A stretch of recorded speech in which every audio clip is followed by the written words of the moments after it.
we are going to learn about relations, okay, for which we need to know something about sets, which we have already done, okay. Relations require us to know about sets.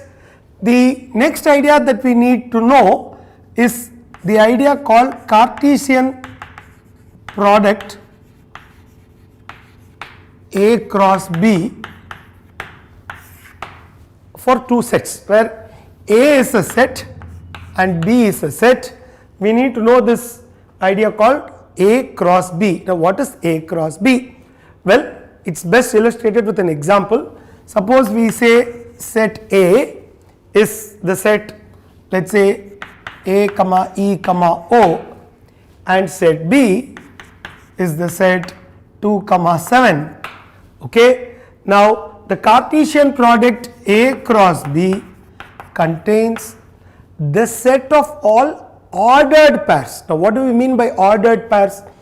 We take one element from A and one element from B, put it together as a pair. For example, A comma 2 is an ordered pair, okay. But A cross B must contain all the possible ordered pairs, okay. So A comma 2, A comma 7, E comma 2, E comma 7, O comma 2 and O comma 7, okay. Now this set is the set A cross B. Now we have to understand that A is a set, B is a set, A cross B is also a set, okay. Now it is clear that the elements of A cross B are not elements of A or elements of B. For example, 2 is an element of B, but it is not an element of A cross B. We have to understand that 2 is not one of the elements. Though 2 appears here, 2 is not one of the elements. Why? Because we have clearly seen earlier in the definition of sets is that a set is a well defined collection of objects. What are the objects here? The objects are A comma 2 is one object, A comma 7 as the ordered pair is one object. 2 is not one of the elements of A cross B. For example, we will say 2 does not belong to A cross B. Similarly, A also does not belong to A cross B, but A comma 7 belongs to A cross B. It is quite obvious that A comma 7 is an element. In fact, we should also be clear that 7 comma A is not an element of A cross B, okay, because the ordered pairs have to be very clearly defined as A cross B, means first element must be from set A and second element must be from set B, okay. So in general we can say A cross B is the set of all ordered pairs x comma y such that x belongs to A and y belongs to B.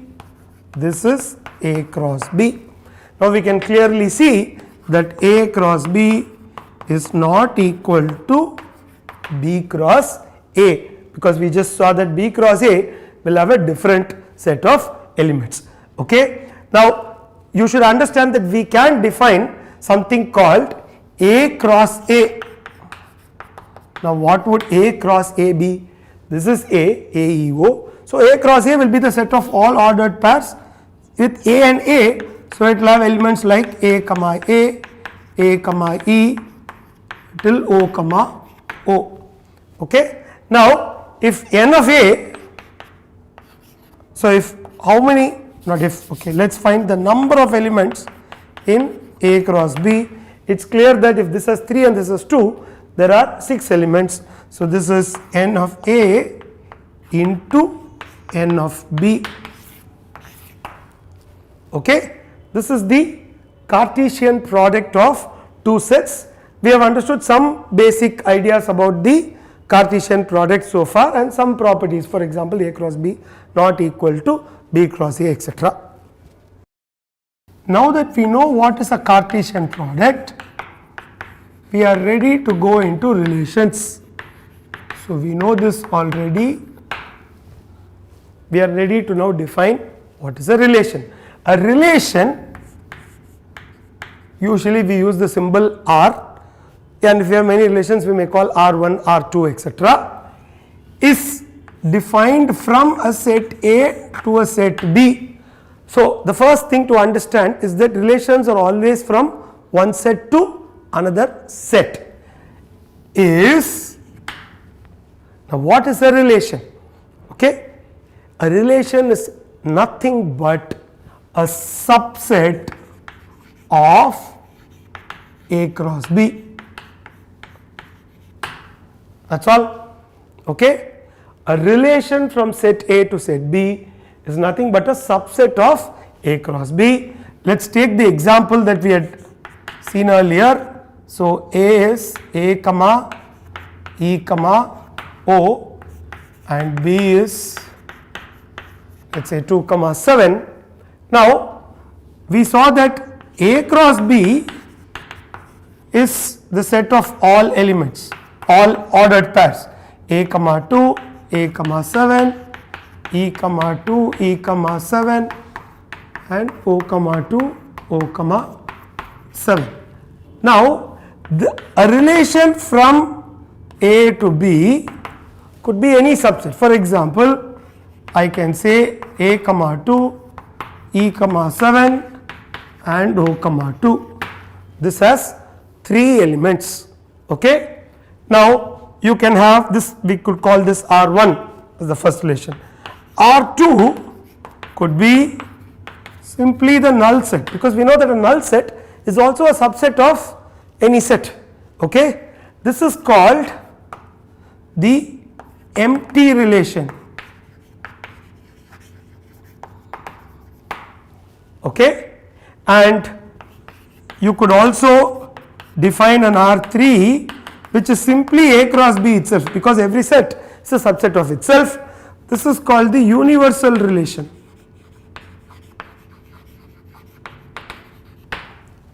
Now what is the idea of saying it's a relation? It means that if, for example, take R1, A comma 2, E comma 7 and O comma 2 are there as part of R1. For R1, if we had to draw a diagram, we would say this is set A which has A, E, O, and this is set B which is 2 and 7. You can see that A is related to 2. That's what this means. A comma 2 is a part of the R1, E is related to 7 and O is also related to 2. So if A comma 2 is an element in this R1, we say A is related to 2. In R1, A is related to 2, E is related to 7, O is related to 2, etc. But O is not related to 7 and E is not related to 2. Okay, in this relation R1. You can define many kinds of relations. In the universal relation, every element from the first set is related to every element in the second set. Okay, in the empty relation, no element is related at all. If for the empty relation, there won't be any lines like this at all. This is a diagram that represents the relation. This is a way of listing all the elements in a relation. But the key idea here for us to understand is that A is a set, B is a set, the relation R1 is also a set. It is nothing but another set, except that its objects are not usual elements of A or B, they are ordered pairs, and which is basically obtained from the cross product set. Okay. Now one other idea in relations is that we have something called the domain, the codomain and the range. Okay, what is the domain? The domain is the set of all the first elements in the relation. For example, let us take R1, the set of all first elements A, E, O is the domain. Now we have defined R1, R2 and R3. Suppose I have an R4 which is simply A comma 2 and E comma 2. Okay. Now what would be the domain for R1? It would be, for R1 it is A, E, O. The codomain is simply the set B, which is, sorry, we should write it as a set. The codomain is set B, which is 2, 7, which is, codomain is basically the second set. The relation is defined from A to B, codomain is the second set. Domain is not the first set, it is the set of all the first elements in the relation, and the range is the set of all the second elements in the ordered pairs. Okay? For example, the range for R1 would be 2, 7, which is the same as the set B. The domain is the same as set A and the range is the same as set B. But suppose we took R4, what would be the domain? Again R4, we should say R4 from A to B equals this. Now domain is the set of all first elements, which is only A, E. Clearly this is not the same as the original set A. Original set A has A, E, O, domain has only A, E. The codomain is the set B. Codomain is the only thing in the relation for which you don't need to know the elements of the relation at all. If somebody says the relation is defined from A to B, blindly close your eyes and say codomain is B. Okay? You don't have to think at all. But to find the domain and the range, you have to actually look at the elements in the relation. Okay? And the range, the set of all second elements, is only 2. So we can see that the domain is not A and the codomain is not, sorry, the range is not B. The codomain is B but the range is not B. But what we can clearly see is that the domain, the domain must be a subset of A and the range must be a subset of B.